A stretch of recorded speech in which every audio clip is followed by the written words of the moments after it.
Las 2:47 de la madrugada. El pasillo de la planta baja huele a desinfectante y a nieve derretida, ese olor raro que tiene el invierno cuando entra en los zapatos de alguien que venía huyendo del frío. Yo empujo la camilla con las dos manos, como siempre, con ese ritmo que ya no pienso, los codos un poco doblados, los pies separados al ancho de los hombros, la espalda recta, aunque nadie me vea. 8 años haciendo esto me dieron una postura y me quitaron las dudas. La camilla rueda sobre el linóleo con un sonido suave, casi animal, como si respirara. Afuera, la tormenta golpea los vidrios de la única ventana que hay en este pasillo y la luz del techo parpadea 2 veces, como siempre hace cuando el viento del norte se pone serio. Nadie más está en el pasillo a esta hora. El doctor Mendieta terminó su turno hace 20 minutos y la enfermera Claudia está en la sala de neonatos, donde el bebé de los Fuentes no para de llorar desde las 11 de la noche. Solo estoy yo, la camilla, el frío y el sonido de mis propias botas sobre el piso. Entonces el teléfono vibra. No es una llamada, las llamadas las siento diferente, con ese temblor largo que me pone nerviosa. Esto es una vibración corta, seca, de notificación. La saco del bolsillo del pantalón sin detenerme, porque en este trabajo aprendes a hacer dos cosas a la vez o no llegas a fin de turno. La pantalla ilumina mis dedos con esa luz blanca y fría de las madrugadas. Es una notificación bancaria, automática, de esas que llegan cuando alguien mueve dinero en las cuentas vinculadas a mi aplicación. Y yo tengo vinculadas dos cuentas, la mía y la de Rodrigo, porque él me pidió que lo ayudara a revisar los movimientos cuando él estaba de viaje y nunca la desvinculé. Leo, otra vez. Transferencia saliente. Cuenta origen. Rodrigo Salazar Vega, RUT terminado en 82. Cuenta destino. Número que no reconozco. Banco que no es de aquí. Ciudad que no es San Cristóbal Nevado. Monto, 3.500.000 pesos. 6 ceros. Me detengo. La camilla sigue rodando un poco sola, como si no supiera que yo me quedé quieta, y choca suave contra el zócalo de la pared con un golpe pequeño, casi amable. El pasillo se estira delante de mí con esa luz parpadeante, y yo me quedo parada en mitad de nada, con el teléfono en la mano y la pantalla iluminando mi cara. 3.500.000 pesos. A una cuenta que no conozco. A las 2:47 de la madrugada. Pienso en Rodrigo hace 3 horas, cuando me llamó para decirme que llegaría tarde por una reunión con el consejo. Pienso en su voz, tranquila como siempre, con esa pausa que hace antes de hablar que a mí siempre me pareció señal de que pensaba antes de decir. Ahora no sé qué pensar de esa pausa. Busco en mi memoria el número de la cuenta destino. No está en ningún lugar que yo reconozca. No es la cuenta de ningún proveedor municipal que yo haya visto mencionado en los papeles de la casa. No es ningún familiar. No es nada que tenga nombre conocido. Guardo el teléfono. Agarro la camilla con las dos manos. Sigo empujando. No lloro. No es que me aguante las lágrimas, es que todavía no llegaron. Hay cosas que el cuerpo tarda en entender. Y el mío está ocupado siendo camillera, porque todavía quedan 4 horas de turno y a las 5:15 hay que preparar la sala 2 para un procedimiento. Pero algo cambia en mí en ese pasillo. No es un pensamiento, no es una decisión. Es algo más parecido a cuando sacas la mano del agua helada y sientes que los dedos ya no responden igual. Sabes que están ahí, pero ya no son exactamente los mismos dedos de antes. La tormenta golpea el vidrio otra vez. La luz parpadea, la camilla rueda. Y yo pienso, sin querer pensar, que Rodrigo nunca me había pedido que revisara sus cuentas. Que fui yo la que no desvinculó la aplicación. Que si él lo supiera, si supiera que esa notificación llegó a mi teléfono esta noche, la cara que pondría no sería la cara de alguien que no tiene nada que esconder. Lo sé sin poder explicar cómo lo sé. Igual que sé cuando un paciente va a empeorar antes de que los números lo digan. Algo en el cuerpo te avisa antes que la cabeza. Esa noche aprendí que hay cosas que no se pueden desaprender. Y que el frío de afuera no era nada comparado con lo que acababa de entrar en mí. Pero esto no siempre fue así. Hubo un tiempo, no tan lejano, aunque a veces me parece de otra vida, en que llegar a San Cristóbal Nevado fue la cosa más valiente que había hecho. Tenía 22 años, una mochila verde oliva con el cierre roto y un título recién impreso que todavía olía a tóner. técnica en emergencias médicas. Primera generación de mi familia en terminar algo. El autobús llegó un jueves. Lo sé porque era día de mercado y la plaza estaba llena de puestos, mantas de lana, chiles secos colgados en ristras, mujeres con delantales bordados vendiendo tamales envueltos en hoja de maíz. Olía a canela y a leña mojada, y el aire era tan delgado y tan frío que me dolió la garganta al respirar. Pensé, aquí no me conoce nadie, y sentí, al mismo tiempo, miedo y alivio. El hospital de San Cristóbal Nevado no era grande. 2 pisos, paredes blancas manchadas de humedad en las esquinas, un corredor que en invierno se convertía en túnel de viento. Pero era mío, mi primer trabajo de verdad. La supervisora de turno se llamaba Carmela Pedrosa. 50 años, pelo corto, manos que jamás temblaban. ¿Tú eres la nueva?, me dijo sin levantar los ojos del expediente que tenía enfrente. Valentina Rosas. Sí, señora. Aquí nadie es señora. Soy Carmela. Cerró el expediente y me miró de arriba abajo como si calculara algo. ¿Sabes poner una vía en movimiento? Sí. ¿Sin luz suficiente? También. Asintió. Bien. Empieza mañana a las 6. Eso fue todo. No hubo bienvenida, no hubo recorrido. Me fui a la pensión que me habían conseguido. Comí sola un caldo de res que sabía a gloria y me dormí escuchando cómo el viento empujaba la ventana. Los primeros meses fueron duros. No de la manera dramática que uno imagina, duros de soledad quieta, de no saber dónde comprar lo que necesitas, de no tener a nadie con quien reírte de los errores del día. El pueblo era hermoso, en enero las calles se volvían un solo blanco silencioso, como si alguien hubiera cubierto el mundo con una sábana. Pero hermoso y solitario son palabras que a veces significan lo mismo. Rodrigo apareció un martes de febrero, a granizo, de repente, sin aviso, como pasa aquí en las montañas. Yo salía del hospital después de un turno de 12 horas y el hielo caía tan fuerte que sonaba como gravilla sobre el techo de lámina. Me quedé parada bajo el alero de la entrada, con mi bolsa pegada al pecho, calculando si podía correr hasta la pensión sin mojarme entera. ¿Necesitas paraguas? Me giré. Un hombre, 30 y pocos años, corbata aflojada, una sonrisa que no parecía ensayada. Sostenía un paraguas negro, grande, de los que duran. No querría quitártelo, dije. Es que yo tengo el coche cerca. 2 pasos y llego.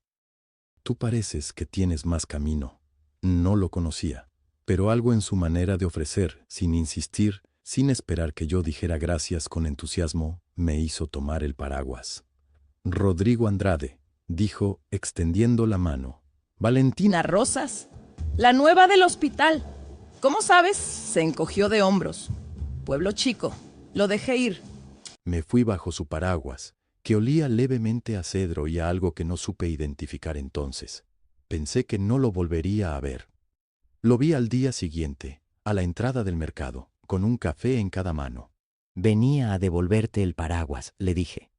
Ya lo sé. Por eso traje 2 cafés, así empezó, sin plan, sin artificio. Tomamos café de pie, con el frío mordiéndonos los tobillos, y Rodrigo me preguntó por mi trabajo.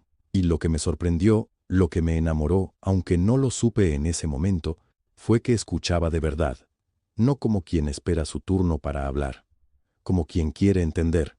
Le conté de un paciente que habíamos perdido esa semana, un abuelo de 80 y tantos años, solo, sin familia, que llegara a tiempo. Me escuchó sin interrumpir. ¿Lo conocías?, preguntó al final. No, llegó inconsciente. Y aún así te duele. No era pregunta, era reconocimiento. Y eso valía más que cualquier consuelo. Sus manos eran grandes, eso lo noté desde el principio. Manos de alguien que ha cargado cosas. Y su risa era fácil, de las que no necesitan chiste previo, que salen solas cuando algo en el mundo les da razón. Nos casamos 3 años después, en mayo, con el pueblo todavía frío, pero el sol ya dispuesto a quedarse. La foto que tengo en el cajón de mi mesita de noche me la tomaron en la escalera de la presidencia municipal. Yo de blanco, él de gris, los dos mirando hacia adelante. Eso siempre creí. Esta noche, con el teléfono todavía caliente en mi mano y esa notificación bancaria ardiendo en mi cabeza, saqué la foto. No sé por qué. La puse bajo la lámpara y la miré como nunca la había mirado. Y entonces lo vi. Yo miro la cámara. Tengo los ojos abiertos. la sonrisa honesta, las manos entrelazadas con las suyas. Rodrigo no me mira a mí. Sus ojos están ligeramente desviados, unos centímetros a la derecha, hacia algo que está fuera del encuadre. Algo, o alguien, que yo nunca noté, porque nunca había tenido razón para buscar. 8 años cargando esa foto sin verla. Me pregunté cuántas otras cosas había cargado sin ver. La tormenta llegó sin aviso, como llegan todas las cosas malas en San Cristóbal Nevado. Primero el viento, después la nieve, después el silencio de las carreteras cortadas. Ese silencio que uno aprende a temer más que al frío mismo. Yo estaba en el turno de noche cuando sonó el radio de despacho, las 11:42. Lo recuerdo porque miré el reloj justo antes de escuchar la voz del paramédico que venía cortada por la estática. Varón, 61 años, encontrado en la cuneta de la carretera federal, hipotermia severa, arritmia confirmada. Llegamos en 12 minutos. Tomé el portapapeles. Nombre, estática. Luego, Fuentes Ibarra, Alejandro Fuentes Ibarra. Solté el portapapeles sin querer. Lo recogí del suelo y no dije nada. Todo el mundo en San Cristóbal Nevado conocía ese nombre. Llevaba meses en la radio, en los carteles que alguien pegaba en el mercado, en la boca del fiscal Mondragón cada vez que daba una conferencia de prensa. El empresario que robó los ahorros de toda la vida de nuestros maestros, nuestros policías, nuestros jubilados, ese era el nombre, ese era el hombre, y ahora lo traían a mi hospital. El subdirector, licenciado Peralta, apareció en la puerta de la sala de enfermería con el teléfono pegado a la oreja y la corbata torcida. Valentina, acabo de hablar con el administrador municipal. Con Rodrigo, dije yo. Con tu marido, sí. Se aclaró la garganta. La situación es delicada. Ese señor tiene una situación legal pendiente muy seria, y hay consideraciones de... ¿Sus constantes? ¿Perdón? Las constantes del paciente. ¿Las tiene? Me las leyeron por radio 1 minuto después. Temperatura corporal, 31 grados. Presión arterial, 80/50. Frecuencia cardíaca, irregular, con pausas de más de 2 segundos entre latidos. Peralta seguía hablando cuando colgué el radio. El fiscal Mondragón mismo llamó para pedir que lo ubiquemos en observación general hasta que llegue el doctor Herrera, que ya viene en camino, aunque con la tormenta quién sabe cuándo. Tiene 20 minutos, dije. ¿Cómo? 20 minutos, licenciado. Con esas constantes, si lo meto a observación general, no llega a que aparezca el doctor Herrera. Tomé el carro de emergencias. Avise a quien quiera avisar. Yo lo llevo a estabilización. Valentina, el administrador municipal fue muy claro. Mi marido no tiene licencia médica. Y empujé el carro hacia la entrada. La ambulancia llegó con el sonido sucio de las llantas en la nieve compactada. Los paramédicos abrieron las puertas traseras, y ahí estaba. Un hombre grande, que ahora parecía pequeño, envuelto en mantas de aluminio que no habían servido de mucho, el color de su piel entre gris y azul, los labios partidos por el frío. Olía a nieve y a algo metálico, ese olor de cuando el cuerpo humano empieza a rendirse. Lo pasamos a la camilla. Yo conté en voz alta para coordinarnos. 1, 2, 3. Pesa mucho un hombre cuando está inconsciente. La gente no sabe eso. Pesa todo lo que es, todo lo que cargo, todo lo que deja de sostener solo. Empujé la camilla por el pasillo. Las ruedas chirriaban Sobre el linóleo frío. Las luces de emergencia zumbaban sobre mi cabeza con ese tono amarillo que hace que todo parezca más enfermo de lo que es. En la sala de estabilización conecté el monitor. el cable del electrodo frío contra su pecho. Pegué los parches, esperé. La línea verde empezó a dibujar su historia en la pantalla, irregular, titubeante, con esos huecos que a mí me enseñaron a leer como señales de alarma y que esa noche me apretaron el estómago como un puño. Estaba preparando la vía intravenosa cuando él abrió los ojos. No los abrió despacio, como en las películas. Los abrió de golpe, como quien recuerda dónde está y por qué tiene miedo. Me miró, yo lo miré. Sus ojos eran oscuros y estaban muy despiertos para alguien que debería seguir inconsciente. Buscaron mi cara, mi uniforme, el nombre bordado en el pecho. Valentina Rosas, leyó. La voz le salió rota, raspada, como papel mojado. Del hospital de San Cristóbal. No hable, dije. Necesito que se quede quieto. Pero no se quedó quieto. Me agarró la muñeca con una mano que todavía estaba helada. No con fuerza, no con violencia. Con la precisión de alguien que sabe que tiene muy poco tiempo y no puede permitirse el lujo de rodeos. Usted no me conoce, dijo. Señor Fuentes, por favor. Pero yo sí sé quién es su marido. El monitor cardíaco siguió sonando. Las luces siguieron zumbando. La tormenta siguió golpeando las ventanas con su viento de sierra. Y yo me quedé inmóvil, con la aguja en la mano, sintiendo que el suelo debajo de mis pies acababa de moverse 1 centímetro hacia un lado.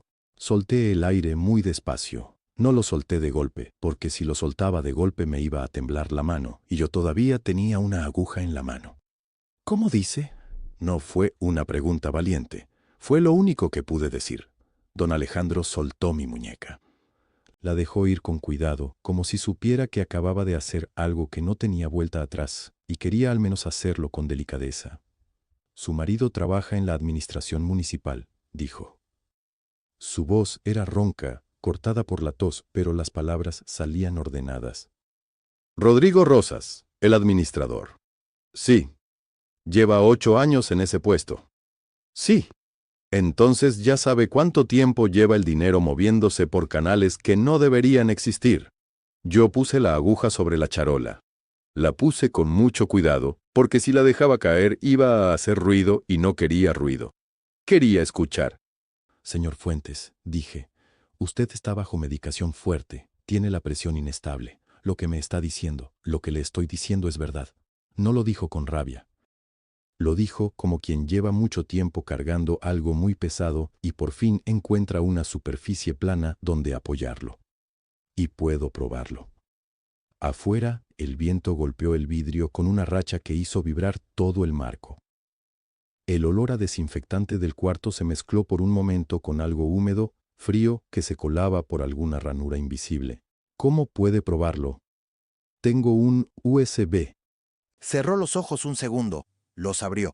Está en Ciudad de México, en la notaría del licenciado Carranza, en la colonia Narvarte. Hay un sobre cerrado a mi nombre, con instrucciones de abrirlo si yo no me presento antes del primer día del mes de marzo. Dentro hay copias de los contratos con las firmas falsificadas. Hay correos con metadatos que muestran desde dónde se enviaron. Y hay un estado de cuenta de una cuenta en el extranjero que no es mía, pero que tiene mi nombre.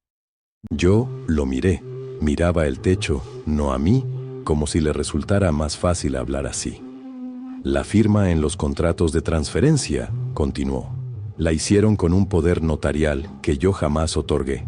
Alguien consiguió mis datos, consiguió un testigo falso y constituyó ese poder ante un notario de Toluca que ya está muerto. Muy conveniente, ¿verdad? ¿Y los correos? Los correos los mandaban desde una dirección que usaba mi nombre, pero los metadatos muestran una dirección de protocolo de Internet que corresponde a las oficinas municipales de San Cristóbal Nevado. Tosió. Una tos seca, corta. 3 veces intenté llevar eso a un juzgado federal. Las 3 veces, antes de llegar, alguien ya sabía dónde estaba. La última vez me siguieron desde Morelia. El monitor marcaba 82 pulsaciones, estables, casi. ¿Por qué no mandó a alguien más? Mandé a mi abogado. Una pausa larga. Tuvo un accidente en carretera. Sobrevivió, gracias a Dios, pero quedó 3 meses hospitalizado. Después de eso, nadie quiso encargarse del caso. Yo tomé el expediente que tenía sobre la mesita auxiliar. Lo abrí. Fingí revisar algo, porque necesitaba tener las manos ocupadas mientras mi cabeza ordenaba lo que estaba escuchando. Señor Fuentes, dije, y lo dije con la voz que uso cuando le explico a un paciente que le voy a hacer algo que va a doler, pero que es necesario. ¿Quién es el intermediario municipal que falsificó su firma? No agregué nada más. No dije, dígame, con urgencia. No cambié el tono. Lo pregunté exactamente igual que hubiera preguntado la dosis de su medicamento anterior. Él volvió la cabeza hacia mí. Me miró un momento largo y dijo el nombre. Rodrigo Rosas. El cuarto no cambió. Las luces siguieron zumbando con ese zumbido de hospital que uno deja de escuchar después de media hora, pero que nunca se va. La tormenta siguió empujando el viento contra el vidrio. El olor a desinfectante siguió siendo el mismo olor de siempre. Yo no dije nada. Escribí en el expediente: signos vitales estables, paciente consciente y orientado, continúa, con suero a velocidad constante. Lo escribí con letra clara, con la misma letra de siempre, y entonces el monitor cardíaco de don Alejandro emitió un pitido diferente. No era la alarma de emergencia. Era algo más sutil. Un ritmo que tropezaba, una fracción de segundo fuera de lugar, como un corazón que hubiera escuchado ese nombre y hubiera dudado. Pip, pip, pip, pip, pip. Irregular, apenas, pero irregular. Yo alcé la vista del expediente, ajusté el ritmo del gotero, no porque fuera necesario, necesitaba hacer algo con las manos. El monitor siguió. Pip, pip, pip, pip, pip. Revisé los electrodos. Estaban bien colocados. El corazón de don Alejandro no tenía ningún problema técnico. Solo estaba respondiendo a lo que acababa de pasar en esa habitación. Los corazones hacen eso a veces. Sienten antes de que el cerebro procese. ¿Está bien?, me preguntó él en voz baja. Usted sí, le dije. El monitor se normaliza. Y se normalizó. Pip, pip, pip. Regular otra vez. Yo anoté la irregularidad en el expediente. Fecha, hora, duración. Menos de 40 segundos. Probable causa. Estrés emocional. Resolución espontánea. Todo en letra clara. Todo en orden. Cuando terminé de escribir, guardé el bolígrafo en el bolsillo de mi uniforme y no lo solté. El doctor Meneses llegó a las 4 de la mañana con los ojos rojos y el pelo aplastado de un lado. Olía a café de termo, ese café ácido que sabe a desvelo de segunda semana. ¿Cómo está?, preguntó mientras se ponía los guantes. Estable desde las 2:15, le dije. Ingresó con hipotensión severa, presión en 80/40. Le puse suero fisiológico, 1 litro en la primera hora, luego velocidad de mantenimiento, temperatura 36.8, saturación 97.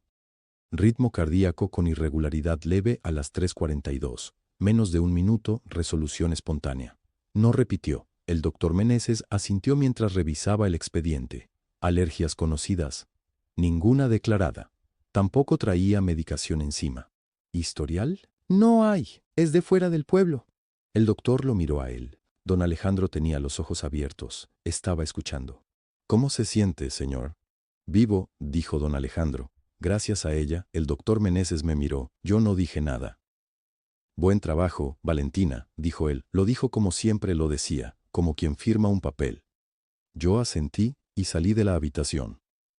El pasillo a las 4 de la mañana tiene un sonido propio.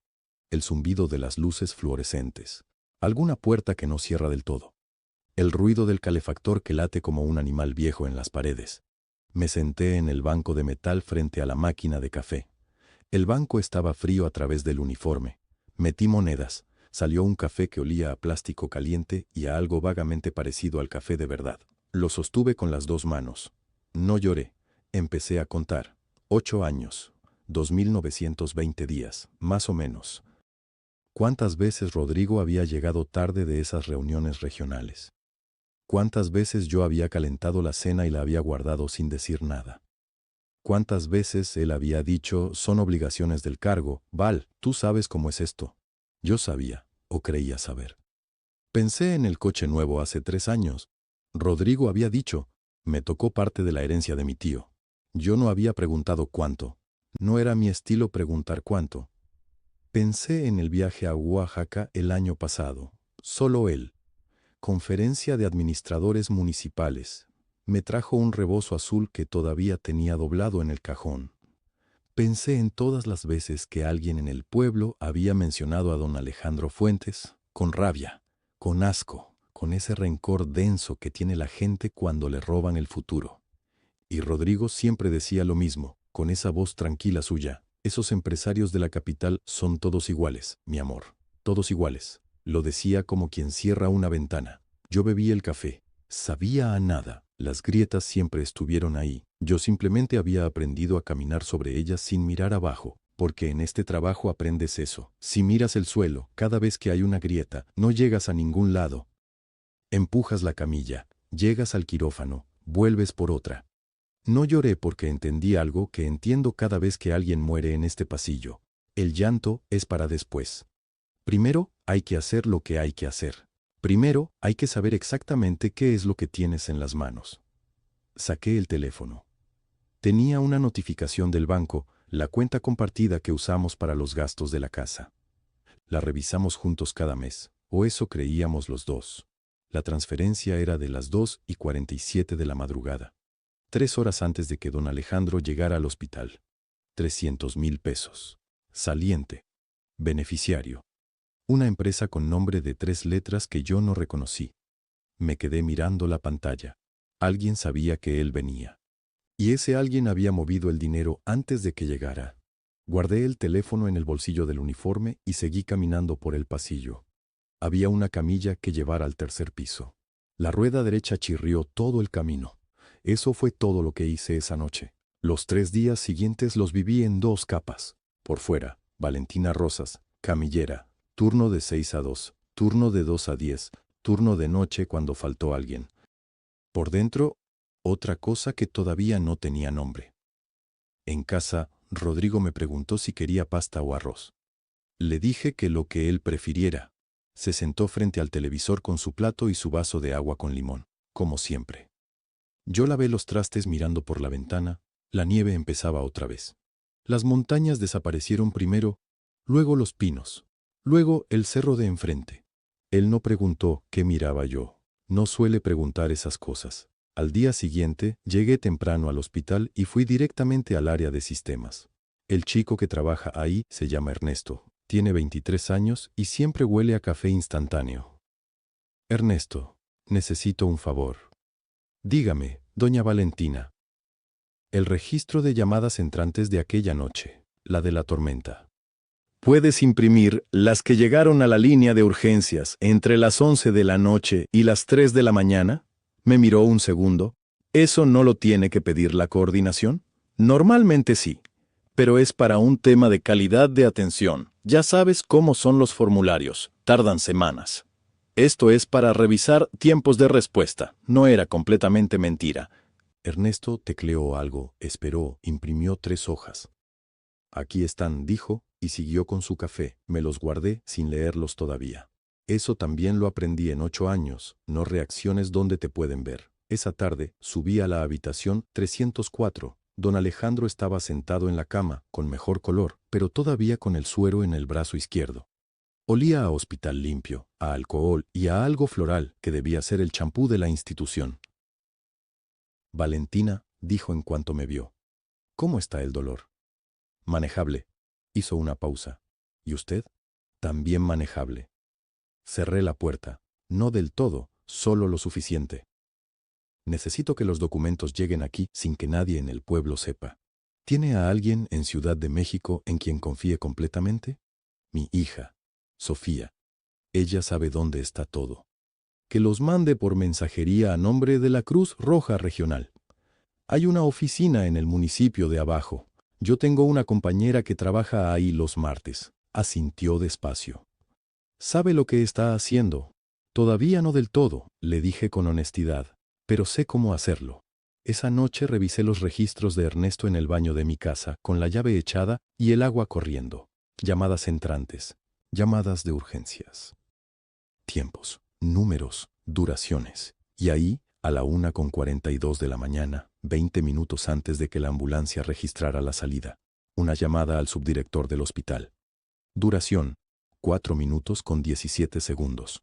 Número de origen, el celular de Rodrigo. Lo leí 3 veces. El agua seguía corriendo. Me senté en el borde de la tina y esperé a que los dedos dejaran de temblar. Al día siguiente busqué a María Fernanda. Ella estaba en el pasillo de enfermería, revisando expedientes con los lentes resbalados en la nariz. Lleva 15 años en ese hospital. Nunca levanta la voz. Siempre tiene un bolígrafo detrás de la oreja.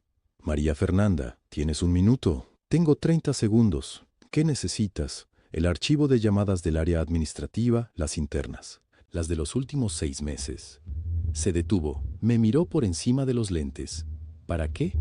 Para algo que no puedo contarte todavía, pero te lo contaré. Pasó un momento largo. En el pasillo alguien cerró una puerta. El carrito de medicamentos chirrió a lo lejos. «Dame hasta mañana», dijo, y volvió a sus expedientes. Al día siguiente me encontró en la sala de descanso, con un sobre manila en la mano. Lo puso sobre la mesa sin decir nada. Luego se sentó frente a mí. Habló en voz baja, casi sin mover los labios. «Yo también tengo algo que mostrarte. Llevo 2 años esperando a alguien que no tuviera miedo. El sobre manila olía a papel viejo y a algo más. A medicamento, quizás. A noches largas. ¿Qué es esto?», pregunté. «Ábrelo». Adentro había un cuaderno. De esos cuadernos universitarios, de pasta negra, con el lomo reforzado con cinta adhesiva color café. Tenía el nombre de María Fernanda escrito con marcador en la primera página, y abajo una fecha, 2 años atrás. Lo escribiste tú, cada entrada, cada fecha, cada nombre. Lo abrí por la primera página. La letra era pequeña, muy ordenada. Columnas. Fechas en el margen izquierdo. Nombres en el centro. Al lado, una nota breve. A veces una sola palabra. Demorado. A veces una frase. Esperó 4 horas. Diagnóstico tardío, sin seguro. A veces algo que me revolvió el estómago desde la primera lectura. Instrucción de administración, turno ordinario. «¿Cuántos registros hay aquí?». 147, dijo María Fernanda. No tuvo que pensarlo. 147 pacientes. 147 casos documentados. Algunos son la misma persona, en visitas distintas. Trabajadores del mercado, gente sin seguro formal, jubilados del fondo de pensiones que llegaban con infecciones simples convertidas en sepsis porque no podían pagar la cuota extra que les cobraban en la ventanilla. Pasé una página, luego otra. ¿Qué cuota extra? Las llamaban cuotas de agilización. No estaban en ningún reglamento. No tenían recibo oficial. Pero si no pagabas, esperabas. Y en este hospital, esperar puede matarte. Seguí leyendo. El café que me había servido antes estaba frío ya. No lo toqué. Los nombres eran de personas reales. Yo conocía a algunos. Don Cástulo Méndez, del puesto de verduras en el Mercado Central. Había muerto el año pasado. Dijeron que de una complicación cardíaca. María Fernanda tenía anotado que llegó con dolor en el pecho y esperó 2 horas y 20 minutos porque no traía efectivo para la cuota. La señora Petra Guzmán, 81 años, del barrio de arriba.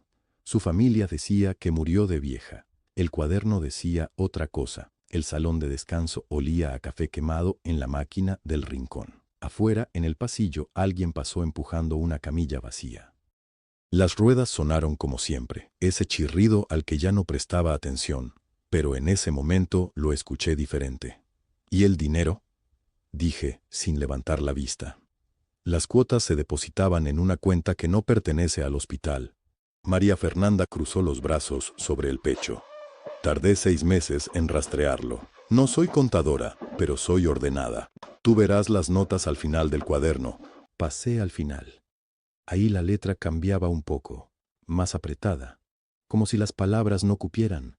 Había números de cuenta escritos a mano, fechas de depósito aproximadas, nombres de empresas que yo no reconocía, pero que aparecían también en los documentos que me había dado don Alejandro. Las mismas empresas, las mismas fechas. Cerré el cuaderno un momento. Lo puse sobre la mesa.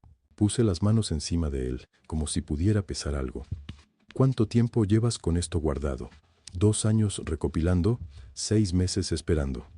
¿Esperando qué? No contestó de inmediato. A la persona correcta, dijo al fin. Volví a abrirlo, seguí leyendo. No sé cuánto tiempo pasé ahí. María Fernanda no se fue. Se quedó sentada frente a mí, en silencio, con las manos juntas sobre la mesa, como alguien que ha cargado algo muy pesado durante mucho tiempo y finalmente lo ha puesto en el suelo y está esperando a ver si el suelo aguanta. Cuando terminé la última página, no dije nada durante un rato largo. El reloj de la pared marcaba las 11:15 de la noche. Esto no es solo fraude, dije, por fin. María Fernanda esperó. Esto es gente que murió antes de tiempo. Ella asintió despacio, una sola vez. Lo sé, dijo, y en su voz había algo que no era tristeza exactamente, era otra cosa. El agotamiento de saber algo que nadie más quiere saber. Empecé a cerrar el cuaderno para devolvérselo, y fue entonces cuando lo vi. Entre las últimas páginas, doblada en 4, había una nota suelta. Papel de receta, de los que usamos en urgencias. Letra de María Fernanda, más apresurada que el resto. La desdoblé. Decía solo esto. Si alguien puede hacer algo con esto, es ella, pero todavía no lo sabe. Y abajo, mi nombre. Valentina Rosas. Con la fecha de hacía 6 meses, levanté la vista. María Fernanda me miraba sin parpadear. ¿Desde cuándo?, pregunté. Desde siempre, dijo. Solo estaba esperando que tú también lo supieras. La cena olía a caldo de verduras y laurel. Rodrigo había llegado puntual, como siempre los martes, con la corbata un poco aflojada y esa manera suya de entrar sacudiendo el frío de los hombros antes de colgar el abrigo. Yo ya tenía la sopa servida, el pan cortado, todo en su lugar. ¿Cómo estuvo el turno?, preguntó, sentándose. Normal, dije. Un par de traslados. Nada grave. Mentira tranquila. De esas que caben en 2 palabras. Rodrigo sopló sobre la cuchara y habló del frío, del camión que no arrancó en la plaza, del secretario municipal que llegó tarde otra vez. Yo asentía. Servía más pan. Escuchaba el sonido del caldo al bajar por el cuello de la botella cuando llené los vasos. Entonces mencionó el viernes. El juez Peralta convocó la audiencia pública. Dijo. ¿Sabías? Algo escuché, dije. Va a ser importante, Val. El pueblo lleva meses esperando esto. Por fin habrá justicia para la gente de San Cristóbal. La gente merece saber la verdad. Saber la verdad, lo dijo con esa voz de siempre, segura, limpia. La misma voz con la que me habló en nuestra boda, con la que firma documentos, con la que saluda a los viejos en la calle por su nombre. ¿Crees que don Alejandro dirá algo en la audiencia?, pregunté. Rodrigo me miró un segundo de más. ¿Qué va a decir? Está acorralado. Su abogado ni siquiera se presentó la semana pasada. Tomó un trago de agua. Hay personas que hasta el final siguen creyendo que pueden escapar. Es triste, en realidad. Sí, pensé. Es triste. Seguí comiendo. En algún momento entre el pan y los últimos sorbos de caldo, Rodrigo extendió la mano sobre la mesa y la puso sobre la mía, suave, sin apretar, como cuando consuela, no como cuando pide. ¿Puedo decirte algo?, dijo. Claro, te admiro, en serio. Llevo años viéndote salir de madrugada, llegar helada, y nunca te he escuchado quejarte de nada. Hizo una pausa. Me pregunto cómo alguien puede trabajar tanto por tan poco. Yo no podría. Sentí el peso exacto de esas palabras. ¿Cuánto le costó a él decirlas? ¿Cuánto me costaban a mí recibirlas? No retiré la mano. No dije nada. Solo pensé, 8 años. 8 años empujando camillas en pasillos que huelen a desinfectante y a miedo. 8 años creyendo que el silencio entre 2 personas puede ser una forma de amor. Y ni siquiera sé si alguna vez me viste, Rodrigo. Si alguna vez me viste de verdad. Gracias, dije. Y sonreí. Esa sonrisa que también aprendí en los pasillos, la que usas cuando alguien está muy asustado y necesita que tú estés tranquila para que él también pueda estarlo. Recogí los platos. Rodrigo se quedó en la mesa con el teléfono un momento. Luego apagó la luz del comedor y dijo buenas noches. Para las 10:30 ya roncaba. Duerme profundo, siempre lo hizo. Como quien no tiene nada que vigilar en sueños. Yo me senté en la cocina con el teléfono entre las manos. Había instalado la aplicación de respaldo hace 3 semanas, después de que María Fernanda me explicó cómo funcionaba. Recupera mensajes borrados. Los guarda en una carpeta que nadie revisa porque nadie sabe que existe. Abrí la carpeta. Había varios mensajes. Los fui pasando despacio, uno por uno, hasta que encontré el que tenía fecha del lunes pasado. Lo leí una vez. Lo leí otra. El frío de la cocina se me metió por los tobillos, pero no me moví. El mensaje decía, el viernes liquidan al viejo, después desaparecemos. ¿Estás listo? No había nombre de remitente. Solo un número que empezaba con código de Ciudad de México. Puse el teléfono boca abajo sobre la mesa. Afuera, el viento golpeaba contra el marco de la ventana con ese sonido de siempre, ese sonido que en San Cristóbal Nevado suena igual en enero que en agosto, igual en los años buenos que en los malos. Me quedé quieta un momento largo. Luego fui al cuarto, me acosté a su lado y cerré los ojos. No para dormir, para pensar. Desperté a las 11:10 de la noche con la misma claridad con que uno despierta cuando sabe que hay algo que hacer. Rodrigo dormía de espaldas a mí. Respiraba despacio, con ese ritmo de quien no tiene nada en la conciencia. Me levanté sin encender la luz. En la cocina olía a frío y a café viejo del mediodía.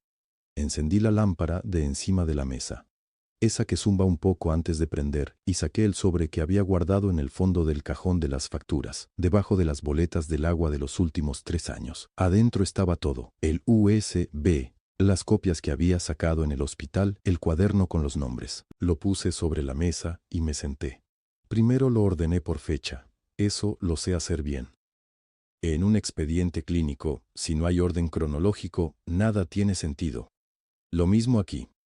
Empecé por el documento más antiguo, un contrato de hace casi 7 años, y terminé con la transferencia del martes pasado. Los puse en fila, los numeré con lápiz en la esquina inferior derecha, y los junté con un clip de los que uso para las fichas de los pacientes.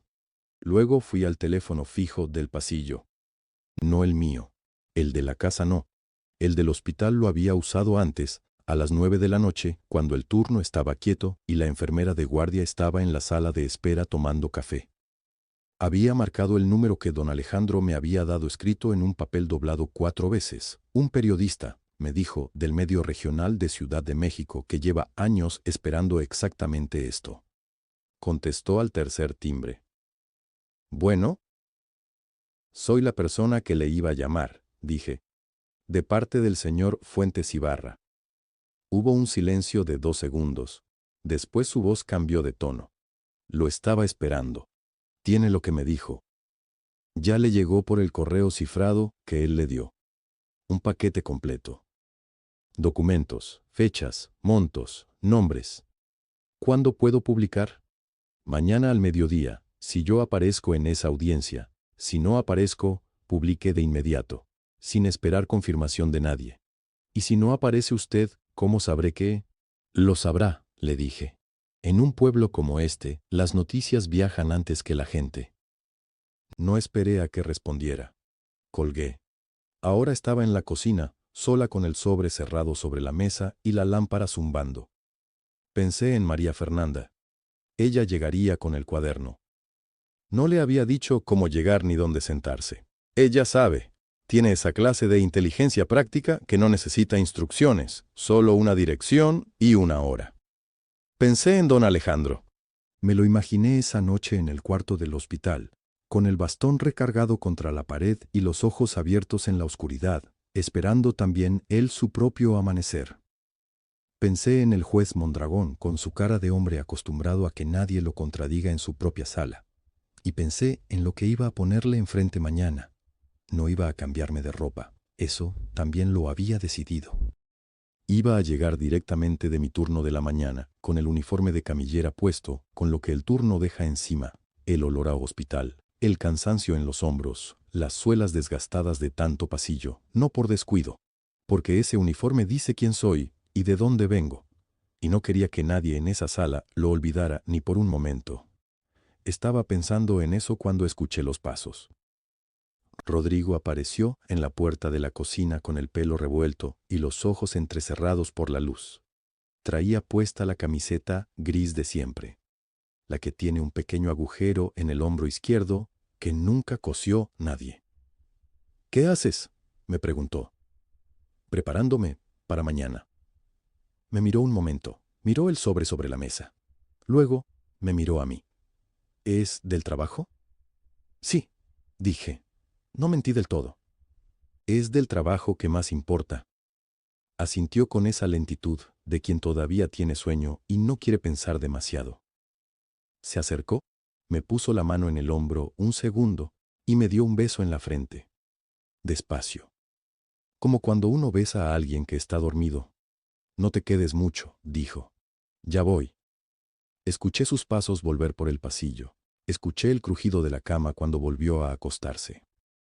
Me quedé quieta con la mano apoyada sobre el sobre. El beso todavía lo sentía en la frente, tibio y sin peso, como algo que no sabe que es una despedida. Pensé, ese beso es el último. No lo pensé con rabia, no lo pensé con miedo. Lo pensé como se piensa una cosa que ya es verdad, que ya ocurrió y que solo necesita que el tiempo la alcance. Apagué la lámpara.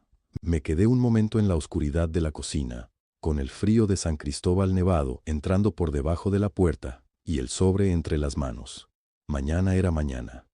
Y yo ya estaba lista. El salón del ayuntamiento olía a ropa mojada y café frío. Habían metido sillas hasta en los rincones y aún así la gente estaba de pie en los pasillos, apretada contra las paredes, con los abrigos goteando nieve derretida. Afuera seguía el frío de San Cristóbal Nevado, adentro el calor de demasiados cuerpos juntos. Yo llegué a las 11:15. Me senté en la última fila, cerca de la puerta, con la carpeta sobre las rodillas. Nadie me miró. Nadie espera que la camillera tenga algo que decir en una audiencia. El juez Peralta entró a las 12 en punto. Traje gris, cara de hombre que ya sabe cómo va a terminar el día. A su derecha, el fiscal Mondragón acomodó sus papeles con la precisión de quien lleva meses preparando este momento. En la primera fila, Rodrigo cruzó las piernas y se abotonó el saco. Sonreía apenas, esa sonrisa pequeña que yo conocía desde hace 12 años, la sonrisa de cuando ha ganado. Don Alejandro estaba en el banquillo. Viejo. Más viejo que cuando lo saqué del frío 3 semanas atrás. Pero los ojos, esos ojos, los tenía lúcidos. Me vio desde el otro lado del salón. No movió nada. Solo levantó la barbilla 1 centímetro. Yo apreté la carpeta. El fiscal Mondragón habló 40 minutos. Tenía voz de locutor de radio. Pausa en el lugar exacto. Énfasis en las palabras que duelen. Habló de los fondos de pensiones. De los trabajadores del mercado municipal, 27 años cotizando para que alguien se los llevara. De los empleados del hospital, algunos ya retirados, esperando un pago que nunca llegó. De los ancianos que habían perdido la mitad de lo que tenían. Los documentos, dijo, son claros. Las transferencias, claras. El beneficiario, claro. Y señaló a don Alejandro. Alguien desde el fondo gritó, «¡Ladrón!». No fue una voz sola. Fue un murmullo que se convirtió en voz. Don Alejandro no se movió. Tenía las manos sobre las rodillas, quietas, como quien ha decidido que ya no tiene nada que demostrar a gritos. El fiscal terminó. Se sentó. Bebió agua. El juez Peralta se acomodó los lentes y tomó la carpeta que tenía delante. En vista de las pruebas presentadas, empezó, este juzgado está en condiciones de, señor juez. La voz de don Alejandro era ronca pero llegó hasta el fondo del salón. El salón se cayó. Señor juez, tengo algo que presentar. El fiscal se paró de un salto. Objeción. El señor Fuentes ha tenido semanas para presentar cualquier documento. Este momento procesal, ya... Siéntese. Licenciado, dijo el juez. Pero no lo dijo con firmeza. Lo dijo como quien gana tiempo, como quien duda. Rodrigo en la primera fila dejó de sonreír. Solo un segundo, pero yo lo vi. Señor Fuentes, dijo el juez, este no es el momento para... Son documentos, señor juez, transferencias, firmas, cuentas que no están en ningún expediente porque alguien se aseguró de que no estuvieran. El murmullo volvió, esta vez distinto. ¡Silencio! El juez golpeó la mesa. El salón obedeció. Señor Fuentes, si usted tiene pruebas documentales, debió presentarlas a través de su defensa en los plazos correspondientes. ¿No puedo? Su defensa, interrumpió el fiscal, ha tenido acceso completo al expediente. Si no presentó nada, es porque no hay nada que presentar. Don Alejandro lo miró, solo lo miró. Hay cosas, dijo despacio, que no se pueden presentar cuando el que las tiene miedo es el único que sabe dónde están guardadas. El silencio que siguió duró 3 segundos exactos. Fue en ese momento cuando la puerta del fondo se abrió. El frío de afuera entró primero. Ese frío cortante de San Cristóbal Nevado que uno reconoce antes de ver nada. Después entré yo, uniforme azul de camillera, manchado del turno de la mañana, con esa marca café en la manga izquierda que no salió en el lavado, los zapatos todavía con barro de los pasillos del hospital, el pelo recogido con el mismo pasador de siempre, y la carpeta entre las manos. La gente de los pasillos se abrió. No sé si porque me conocían o porque algo en cómo caminaba no dejaba otra opción. Rodrigo se dio la vuelta y me vio, no me miró como se mira a una esposa, me miró como se mira a algo que no debería estar ahí. Y yo seguí caminando. El pasillo central del salón tenía unos 10 metros hasta la mesa del juez. Los conté mentalmente mientras avanzaba, como cuento los pasos en el hospital cuando empujo una camilla en la oscuridad y necesito saber cuántos metros faltan para la sala de urgencias. 10 metros, 9, 8. La gente callaba, no de golpe, sino de a poco, como cuando se apaga una radio.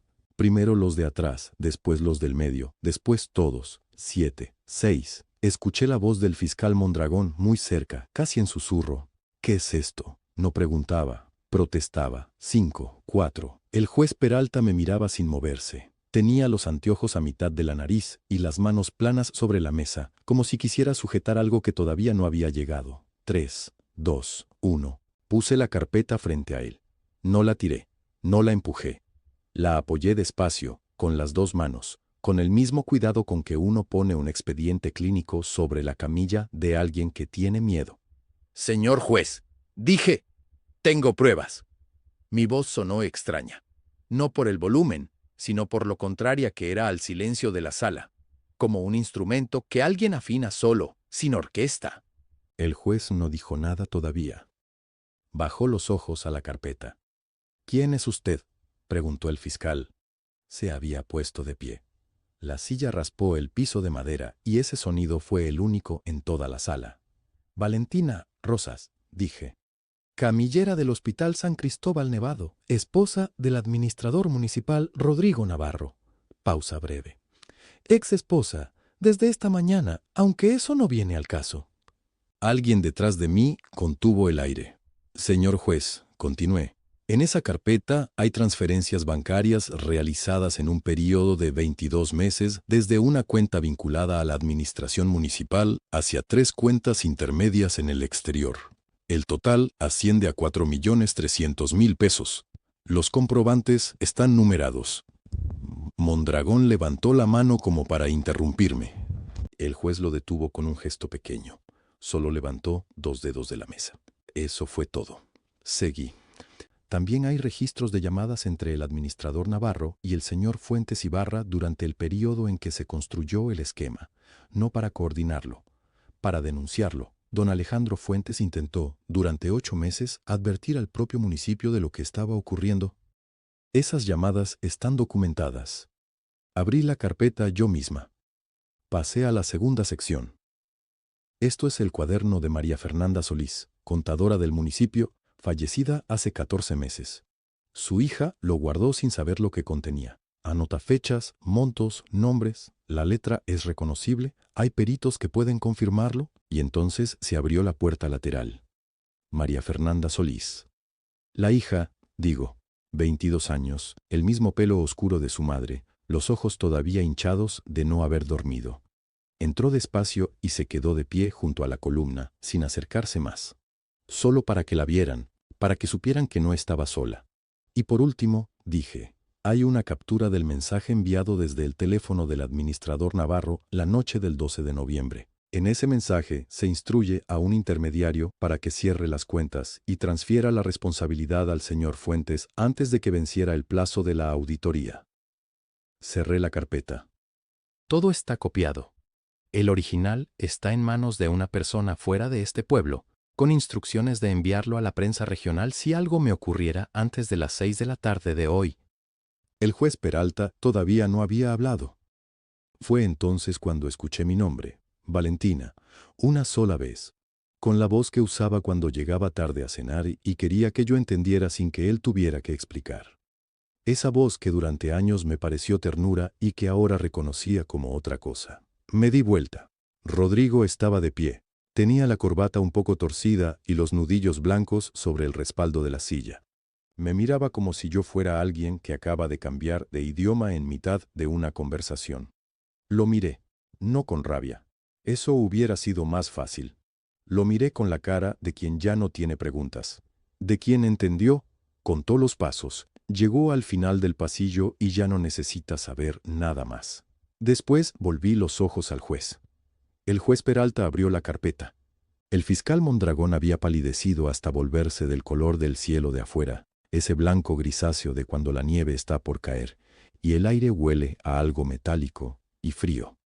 El juez pasó una página. Después otra.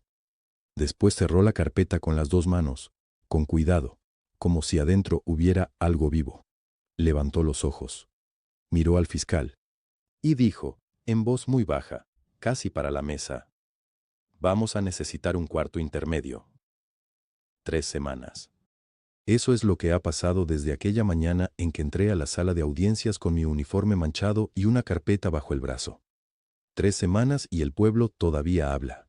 En la carnicería, en la farmacia, en la fila del banco. Yo los escucho y sigo caminando. Rodrigo fue detenido esa misma tarde. No hubo escena, no hubo gritos. Me lo contó la enfermera Graciela, por teléfono, con esa voz que uno usa cuando no sabe bien qué cara poner. Lo llevaron a la presidencia municipal primero, me dijo, y después ya no estaba, con el fiscal Mondragón y otros 2 funcionarios del municipio. Los 4, juntos, en el mismo coche patrulla. Dicen que Mondragón pidió hacer una llamada. No le dieron el teléfono. Don Alejandro salió libre esa misma semana. Los cargos, retirados. Me mandó una carta desde Ciudad de México. Letra ordenada, palabras cuidadosas. La leí una sola vez, sentada en la sala de descanso con el café ya frío. La doblé. La guardé en el cajón de las cosas que no necesitan respuesta. No es frialdad. Es que hay momentos que ya están completos. No les falta nada. El hospital recibió una auditoría federal. Vinieron personas con maletines y caras de no dormir bien, revisaron todo durante 10 días y olían a papel y a café de termómetro. María Fernanda fue nombrada directora interina. Me lo dijo en el pasillo con la voz todavía temblando. No sé si puedo con esto, Valentina. Le respondí lo único honesto que se me ocurrió. Nadie sabe si puede hasta que lo está haciendo. Ella me miró un momento. Asintió. Y siguió caminando. Yo también. Las camillas son las mismas. Los pasillos huelen igual, a desinfectante y a calefacción vieja que nunca termina de calentar del todo. El café de la sala de descanso sigue siendo malo. Me alegra que sea malo. Me alegra que algunas cosas no cambien. Esta mañana estaba empujando una camilla hacia urgencias. Turno de madrugada, el pasillo largo, la luz de tubo parpadeando en el extremo izquierdo, como lleva meses haciéndolo, y nadie arregla. Metí la mano al bolsillo del uniforme buscando el bolígrafo, y encontré la foto de nuestra boda. Rodrigo de traje oscuro, yo con flores en el pelo que me había puesto mi madre con alfileres esa mañana, uno por uno, hablando sin parar de lo nerviosa que estaba. Los 2 mirando a la cámara. Los 2 sonriendo. La sostuve un momento bajo la luz parpadeante. No lloré. No sentí rabia. Sentí algo más parecido al frío de afuera. Real, limpio, sin engaño. La doblé con cuidado, con los mismos dedos con que he doblado vendas, sábanas, historiales clínicos. La dejé en el banco de metal del pasillo, junto a la pared. No la tiré, no la rompí. Solo la dejé ahí, como se deja algo que ya cumplió lo que tenía que cumplir. Y seguí empujando la camilla. Afuera estaba nevando otra vez. Se oía contra las ventanas ese sonido suave y sordo que tiene la nieve cuando cae de verdad, cuando no tiene prisa. Aprendí que salvar a alguien no siempre se parece a lo que uno imagina. A veces no hay aplausos, ni final claro, ni nadie que te diga que hiciste bien. A veces es solo seguir caminando por el pasillo más largo, con las manos limpias y el paso firme, mientras afuera sigue nevando.